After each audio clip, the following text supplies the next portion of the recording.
प्यारे बुज़ुर्गों, माताओं, भाई और बहन, बहुत सी बार यहाँ आने से पहले शायद हमें बड़ी रुकावटें आई हों। शायद हमारे घर वाले कहते हों तुम कहाँ जा रहे हो सकता है गर्मी बहुत है। ख्याल आता हो तो इतनी गर्मी में इतनी भीड़ में जाकर इतने घंटों के लिए बैठेंगे कैसे। हो सकता है कि और किसी किस्म की बाधाएं हम सबके सामने आती रहें, पर फिर भी हम सब यहाँ आए हैं। तो हम क्यों आए हैं और हमें यहाँ कौन खींच के लाया है, इस और ध्यान देना बहुत ज़रूरी है। संदर्शन सिंह जी महाराज, जिन्होंने रूहानियत के पहलू को बहुत खोल खोल के समझाया, वो हम इंसानों की हर एक हालत को जानते थे। वो जानते थे हम इस दुनिया में जीते हैं। वो जानते थे कि दुनिया ये ऐसी दुनिया है जहाँ पर हम असलियत को भूल गए हैं। वो जानते थे कि इंसान के रूप में होते हुए हम इंद्रियों के घाट पर जीना शुरू हो गए। मन इंद्रियों के घाट पर जीते जीते हम अपने आप को सिर्फ वही समझ बैठे हैं जो कि हम अपनी इंद्रियों के ज़रिए ज़हन करते हैं। जो कुछ आँखों से देखते हैं उसे असली समझ बैठते हैं, जो कानों से सुनते हैं उसे असली समझ बैठते हैं, और जो बाकी इंद्रियों के घाट पर जो हमें एक्सपीरियंसेस होते हैं, अनुभव होते हैं, उनको ही असली समझ बैठते हैं। और ऐसी ज़िंदगी जीते जीते जीते हम सब असलियत से बहुत दूर निकल आए हैं। तो संदर्शन सिंह जी महाराज चाहते हैं कि हम असलियत को जानें। वो चाहते थे कि हम जिस लक्ष्य से यहाँ आए हैं उसको भूलें नहीं। तो एक जगह संदर्शन सिंह जी महाराज ने जो इंसान की ज़िंदगी है और जिसमें से हम गुज़र रहे हैं, उसमें हम सब की क्या हालत है उसके बारे में समझाया। फरमाते हैं कि गमे दौरां कि जो दुनिया का दौर है जिसमें हम जी रहे हैं, कि गमे दौरां ने धुंधला कर दिया था आईना दिल का। कि गमे दौरां ने धुंधला कर दिया था आईना दिल का, तुम्हें देखा तो फिर भूला हुआ अफसाना याद आया। कह रहे कि दुनिया में हम आए, हम इस शरीर में जी रहे हैं, प्रभु ने बड़ी दया मेहर की, हमें मानव चोला दे दिया। 84 लाख जिया जुन में से किसी भी चोले में हमारी आत्मा हो सकती थी, लेकिन प्रभु ने बड़ी दया करी, ये मानव चोला दे दिया। और इस चोले में आकर हमने क्या किया कि दुनिया की चीज़ों में धंस गए। कि गमे दौरान कि दुनिया में जीते हुए, अपने घर में जीते हुए, फैमिली मेम्बर्स के साथ जीते हुए, दोस्तों मित्रों के साथ जीते हुए, काम काज करते हुए, दुनिया की ओर ध्यान देते हुए हमने ज़िंदगी गुजारनी शुरू कर दी।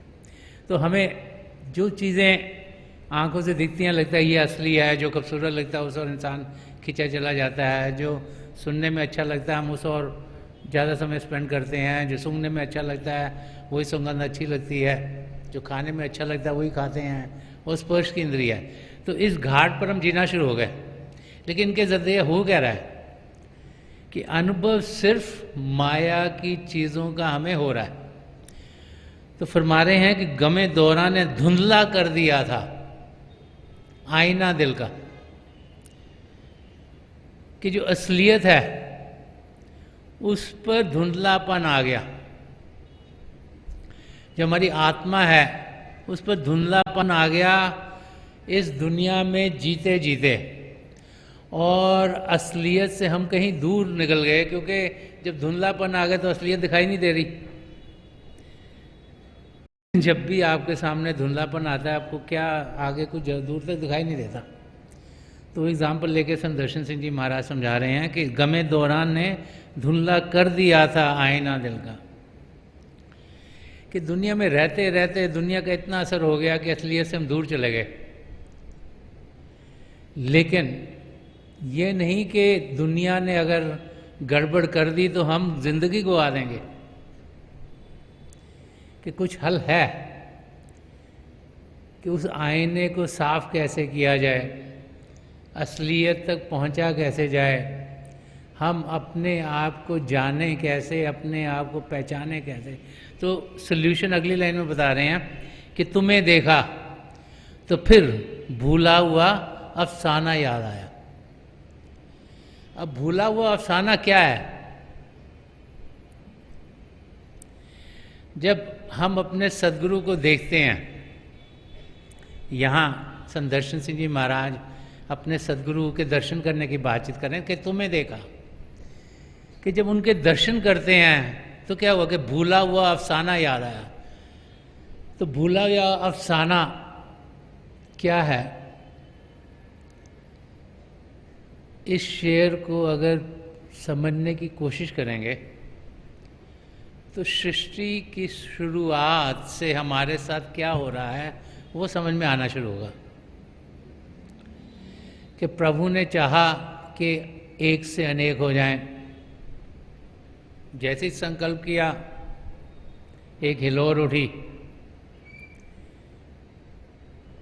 प्रभु के शब्द के जरिए सारी सृष्टि रची गई। उस शब्द के दो जाति रूप हैं, ज्योति और श्रुति। कई खंडमंडल बने, उनको बसाने के लिए प्रभु ने अपने अंशों को अपने आप से अलग किया और बसने के लिए भेज दिया। तो हमारा असली रूप प्रभु का अंश है, आत्मा परमात्मा का हिस्सा है, और उसे बसने के लिए उन मंडलों में भेज दिया। पहले सचखंड ही बना था, सचखंड में जाते थे, फिर प्रभु में लीन हो जाते थे, फिर दूसरा मंडल बना, तीसरा बना, चौथा बना, पांचवा बना, और अब इस समय हमारी आत्मा सैर करती करती करती यहाँ पिंड के मंडल में आ गई है। और जब हमें पहली बार मानव चोला मिला, जब हम पहली बार पिंड के मंडल में भेजे गए, तो हम सबको इंद्रियां दी गई, और इंद्रियों के घाट पर जीते हुए हमने कर्म करने शुरू कर दिए। और जैसे जैसे हमने कर्म करने शुरू कर दिए, उन कर्मों का हमें हिसाब किताब चुकाना पड़ा। जितना ज़्यादा दुनिया की चीज़ों में धंसते चले गए, उतना ही हम 84 लाख जिया जून के चक्कर में फंसना शुरू हो गए। फिर उसके बाद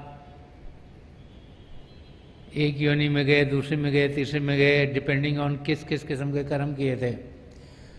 और फिर प्रभु ने फिर दया करी कि एक माना चोला दे दिया,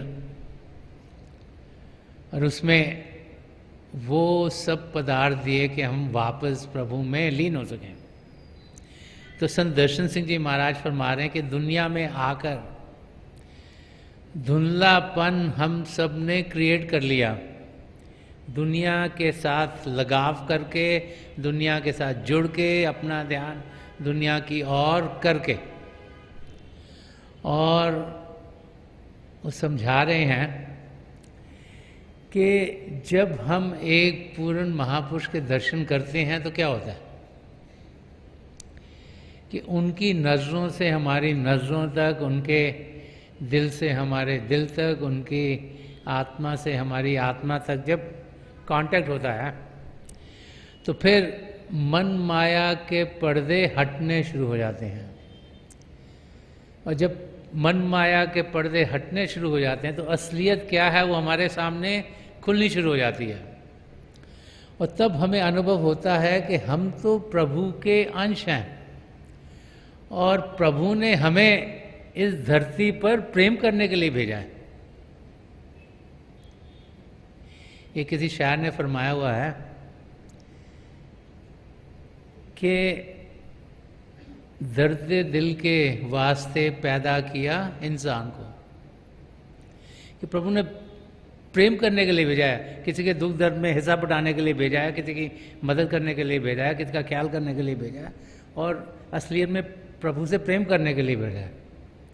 तो कहते हैं कि वरना ताहत के लिए कुछ कम ना थे करो भी यहाँ के, इंसान को प्रभु ने प्रेम करने के लिए भेजा। और संत दर्शन सिंह जी महाराज ये समझा रहे हैं, तुम्हें देखा तो फिर भूला हुआ अफसाना याद आया, कि जो रियलिटी है कि पिता परमेश्वर ने हमें अपने आप से अलग क्यों किया, क्योंकि वो चाहते थे उन्हें प्रेम करने वाले कोई हों। तो प्रभु ने अपने आप को अलग हमसे किया ताकि हम प्रभु से प्रेम कर सकें, और हम वो भूल गए क्योंकि हम इस दुनिया में आकर दुनिया से प्रेम करना शुरू कर देते हैं। हम सोचते हैं कि शायद शरीर अपना असली रूप है, इसको सही रखने में लग जाते हैं। हम सोचते हैं शायद ये रिलेशनशिप जो हमारे हैं ये बहुत बढ़िया हैं, वो सारा समय उनमें लगाना शुरू कर देते हैं। सोचते हैं शायद कुछ कमाएंगे दुनिया में तो हमें सहूलियत हो जाएगी, चीज़ें मिलेंगी, बहुत आराम से जिएंगे, उधर लग जाते हैं। तो दुनिया की चीज़ों में व्यस्त हो जाते हैं। और वो समय जो हमें प्रभु से प्रेम करने का मिला है, वो जो अफसाना है, जो प्रेम का अफसाना है, जो आत्मा का परमात्मा से प्रेम करने के लिए जिसके लिए हमें भेजा गया, उस और हम ध्यान नहीं देते। लेकिन जब हम एक पूर्ण महापुरुष के चरण कमलों में पहुंचते तो क्या होता है, वो हमें असलियत समझाते हैं और दर्शाते हैं। उनके दर्शनों के जरिए मन माया के पर्दे दूर होते हैं। उनके सत्संगों में पहुंचकर असलियत क्या है उसकी हमें जानकारी मिलती है। जब वो नाम की देन देते हैं, वो यहाँ शिव नेत्र पर बैठ जाते हैं ताकि हम उनकी और बढ़ें और उनके प्रेम का हम अनुभव जहाँ भी उन्हें मिलते हैं, चाहे बाहरी रूप में मिलें चाहे अंदरूनी रूप में मिलें, उसे हम हर पल पाते हैं ताकि जो प्रभु का प्रेम है उसकी हमें कोई झलक मिल सके। इस दुनिया में कहा गया है कि एक पिताजी का प्रेम जितना बच्चों के साथ होता है उससे 100 गुना ज़्यादा एक माता का प्रेम बच्चे से होता है। और कहा कि जो परमात्मा का प्रेम है वो उससे भी 100 गुना ज़्यादा माता के प्रेम से, और जो गुरु का प्रेम है वो प्रभु के प्रेम से भी 100 गुना ज़्यादा, कि उस प्रेम के ज़रिए हम प्रभु तक पहुंच सकते हैं। और उस प्रेम को अनुभव करने के लिए ही उन महापुरुषों को यहाँ भेजा जाता है ताकि हम जो प्रभु के प्रेम को भूल गए हैं उसका हम अनुभव करें। जो अफसाना है, जो प्रभु से प्रेम करना है, प्रभु को पाना है, प्रभु से एक में होना है, 84 लाख जिया जो उनसे छुटकारा पाना है, उस रास्ते की ओर हम कदम बढ़ा सकें। तो हम सब जो यहाँ खिंचे चले आए हैं, ये परम संत कृपाल सिंह जी महाराज और दयालपुर संत दर्शन सिंह जी महाराज की दया मेहर है। ये दोनों हजूर बाबा सावन सिंह जी महाराज के नाम लेवाते, इन तीनों महापुरुषों की दया मेहर है कि हम सब यहाँ इस धरती पर होते हुए अपना ध्यान पिता परमेश्वर की ओर कर पा रहे हैं। नहीं तो दुनिया में तो बहुत से खिंचाव हैं, बहुत सी चीज़ें हर समय चल रही होती हैं। कहीं पे मूवीज़ लगी है, कहीं पे कोई मैच हो रहे हैं, कहीं पे कोई काम की चीज़ चल रही है, कोई हॉस्पिटल में लोड़ है किसी चीज़ की, तो चीज़ें सब चल रही हैं। वो इंसान को कोई यहाँ खींच रही है, कोई वहाँ खींच रही है, कोई वहाँ खींच रही है, कोई वहाँ खींच। तो हम सब पर इन महापुरुषों की बड़ी दया मेहर है कि इतने दुनिया के खिंचाव होते हुए भी हम प्रभु की याद में इकट्ठे हो रहे हैं। तो संत दर्शन सिंह जी महाराज हमें समझा रहे हैं कि तुम्हें देखा तो फिर भूला हुआ अफसाना याद आया,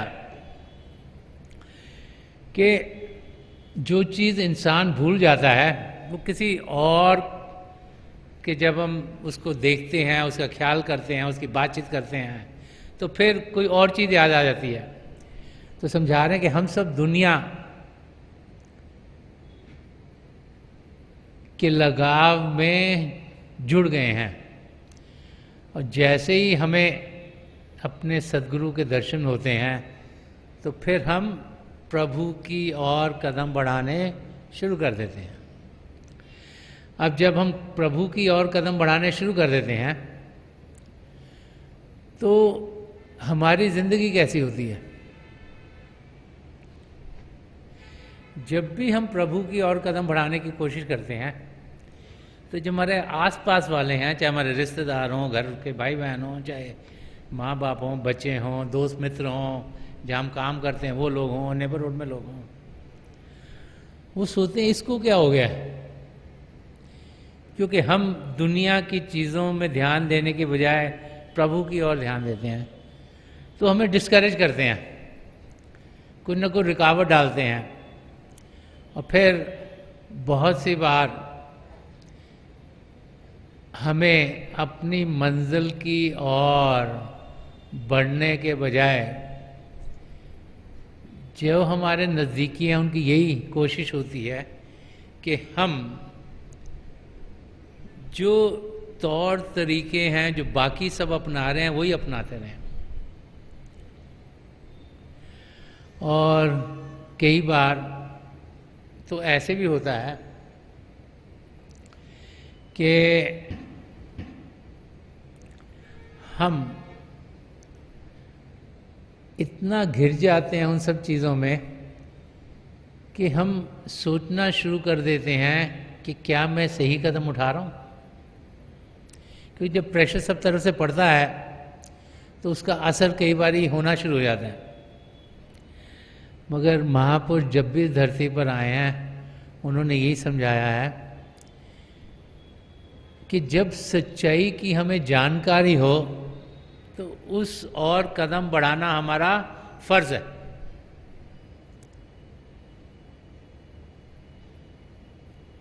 हमें जो सच लगता है उस ओर बढ़ना ज़रूरी है, तभी हम अपनी मंजिल को पा सकेंगे। हमारे अंदर इतना विश्वास पिता परमेश्वर को पाने का होना चाहिए कि कोई भी चीज़ हमें उस मंजिल पर जाने से रोक ना पाए।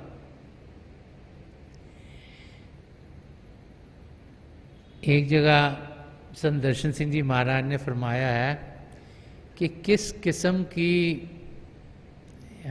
स्टेट एक सच्चे इंसान की होनी चाहिए। अब संत कृपाल सिंह जी महाराज की ज़िंदगी की ओर देखते हैं तो वो बार बार फरमाते थे कि रूहानी सत्संग वो है जहाँ पर इंसान बनाए जाते हैं।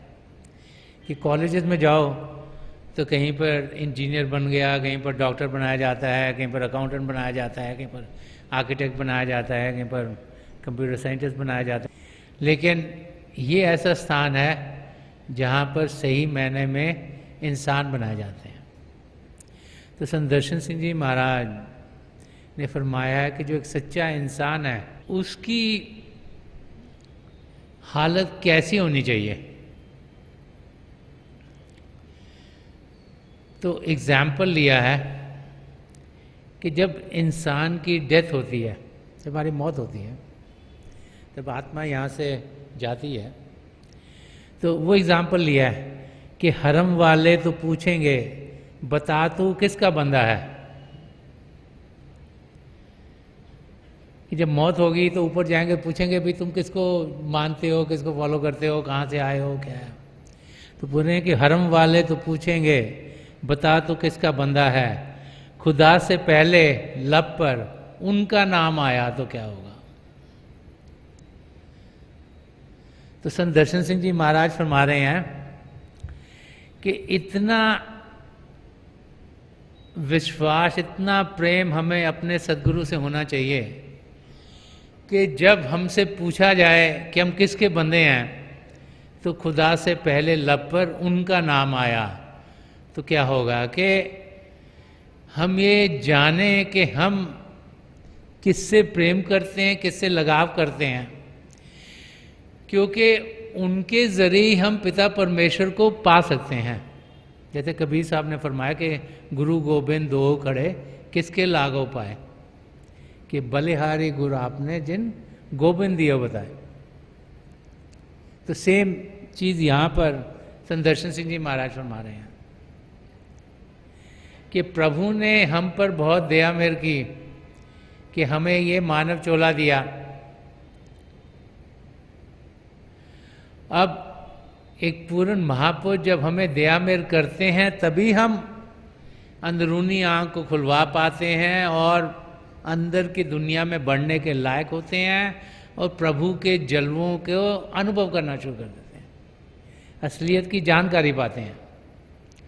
और जैसे जैसे उस असलियत की जानकारी पाएंगे हम देखेंगे कि हमारे कदम तेज़ी से हमें अपनी मंजिल की ओर लेके जाएंगे। हम इंसान के रूप में एक आत्मा है, वो आत्मा जिसका मकसद प्रभु से जुड़ने का है, जिसका मकसद प्रभु को पाने का है, जो प्रभु से एक में होने के लिए ही इस रूप में भेजी गई है। तो हमें उस स्टेट को अपने सामने रखना है और उस मंजिल की ओर कदम बढ़ाते चले जाने हैं। हर एक चीज़ जो हमारी ज़िंदगी में होती है प्रभु की रज़ा में होती है। हम उसे जान नहीं सकते, पहचान नहीं सकते, लेकिन हम तो शारीरिक रूप में अपने गुरु को देख सकते हैं, उन्हें जान सकते हैं। इसीलिए उनसे प्रेम करना प्रभु से प्रेम करना है और उनके प्रेम के ज़रिए हम प्रभु का प्रेम पा सकते हैं। ये बार बार महापुरुष हमें समझाते चले आए हैं। और जो रुकावट हमें इधर उधर से आती है उसके बारे में भी संदर्शन सिंह जी महाराज ने बहुत कुछ कहा है। एक जगह उन्होंने फरमाया कि मुझे मंजूर उनसे मैं ना बोलूँगा मगर ना से, मुझे मंजूर उनसे मैं ना बोलूँगा मगर ना से, अगर उनकी निगाहों का सलाम आया तो क्या होगा। हम सब सोचते हैं हम ही आते हैं, हम बुलाए जाते हैं। ये तो हम सब पर हजूर बाबा सावन सिंह जी महाराज, परम संत कृपाल सिंह जी महाराज, दयालपुर संदर्शन सिंह जी महाराज की दया मेहर है कि हम सब यहाँ इतनी गर्मी में यहाँ इकट्ठे हुए हैं। हम दूर दूर से यहाँ आए हुए हैं। तो रुकावटें बहुत सी हैं, ये उनका प्यार है जो हमें यहाँ खींच के लाता है। और उसी के बारे में वो कह रहे हैं कि अगर बुलावा हमें आएगा तो फिर हम रुक कैसे सकते हैं। अगर उनकी निगाहों का सलाम आया तो फिर हम तो कोई नहीं ना होते बोलने वाले, हम नहीं आएंगे जी, हमको तो जाना पड़ेगा। तो जो असलियत है अपनी ज़िंदगी की प्रभु की ओर खिंचने की, उसको यहाँ संदर्शन सिंह जी महाराज खोल खोल के समझा रहे हैं। हम लोग दुनिया में जीते हुए दुनिया के तौर तरीकों को असली समझते हुए वैसी ज़िंदगी जीनी शुरू कर देते हैं, लेकिन महापुरुष जब भी इस धरती पर आते हैं हमें समझाते हैं कि ज़िंदगी कैसी होनी चाहिए। एक जगह और संदर्शन सिंह जी महाराज ने फरमाया है, तो फरमा रहे हैं कि मंजिल दैरो हरम से मुझे मतलब क्या है, मेरी मंजिल तो वहाँ है, तू जहाँ है दोस्त। कि जब एक पूर्ण महापुरुष की नजर करम हम पर पड़ती है तभी हम अपनी मंजिल पर जाने के लायक होते हैं। उनकी दिव्य दृष्टि पड़ती है तो ये शिव नेत्र खुलता है, ये 10वां द्वार खुलता है तो हम अंदर के मंडलों में उड़ान करने के लायक होते हैं। नहीं तो सारा ध्यान दुनिया की चीज़ों में लगा रहता है। और दुनिया में इतनी अट्रैक्शंस हैं कि हर पल हर क्षण कुछ ना कुछ हमारे अंग तक लगा रहता है। ये नहीं कि एक काम करेंगे दूसरा खत्म हो गया, दूसरा करेंगे तीसरा खत्म हो गया, वो कुछ ना कुछ दुनिया में हमें खींचते ही रहता है, कुछ इस तरफ कुछ इस तरफ कुछ इस तरफ कुछ उस तरफ। कि एक जो सच्चा शिष्य है उसको क्या चाहिए कि वो वहाँ हो जहाँ उसका मुर्शिद उसे मिले। सन्मत के रास्ते की ये बहुत खासियत है कि हम अपने सदगुरु से हज़ारों मील दूर हो सकते हैं लेकिन आंखें बंद करेंगे तो उन्हें यहाँ अपने नज़दीक पाएंगे। हम दुनिया के किसी भी कोने पर हों, हम अपने सदगुरु से दूर नहीं, उसका हम अनुभव कर सकते हैं। और जब भी हम आंखें बंद करें, सिमरन करें, मन को शांत करें, तो हम उनके नूरानी स्वरूप तक पहुंच सकते हैं, ताकि वो हमें मदद करें और हमें अंदर की दुनिया में अपने साथ लेके जाएं। तो थोड़ी देर के लिए हम सब अभ्यास के लिए बैठ जाएं, क्योंकि अभ्यास के ज़रिए हम असलियत की जानकारी पा सकते हैं।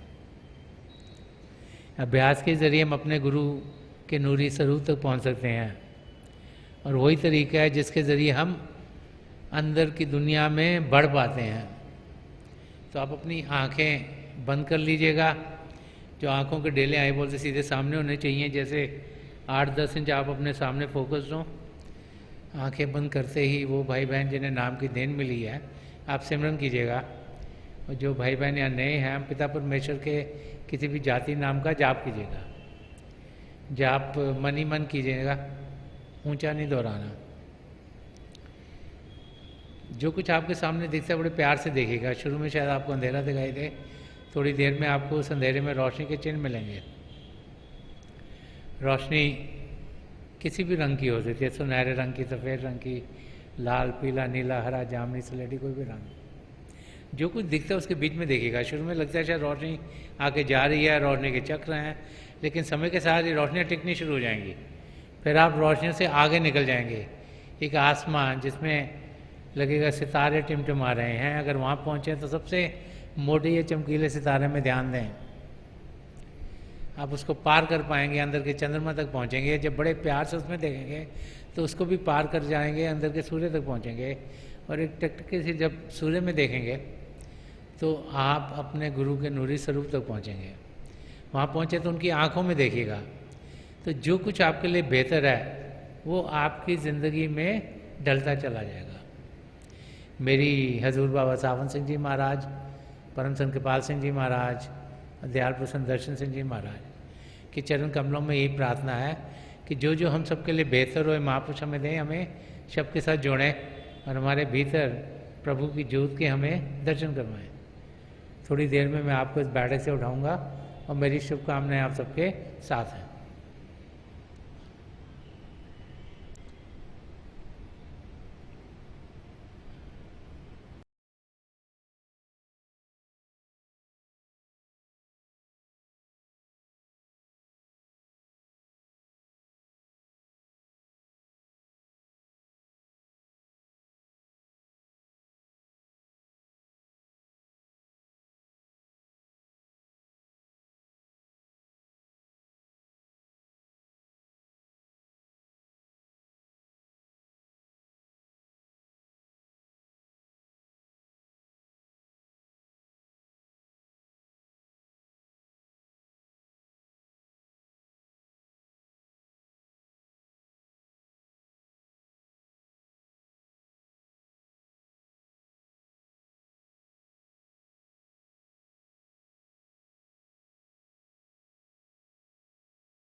छोड़ दीजिए जी, प्लीज़ लीव ऑफ।